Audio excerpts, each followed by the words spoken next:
I am going to give you a trade secret on how to keep the nail polish in your bottle looking the exact same color as the day you bought it a year later. Hi, I'm Deborah Lippmann. This is really a trade secret.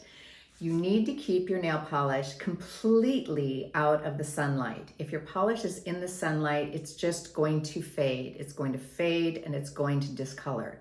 Oh, don't forget to subscribe and like and click the link below to get a free PDF for a perfect at-home manicure. You want to keep your nail polish somewhere that is dark and cool. A lot of people say to keep it in the fridge. I keep mine sometimes under the bed. Well, I have nail polish everywhere, as you can imagine.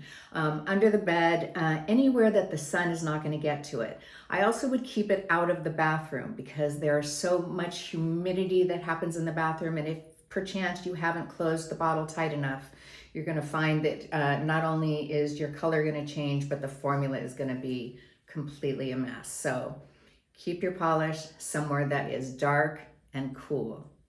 You'll be glad you did.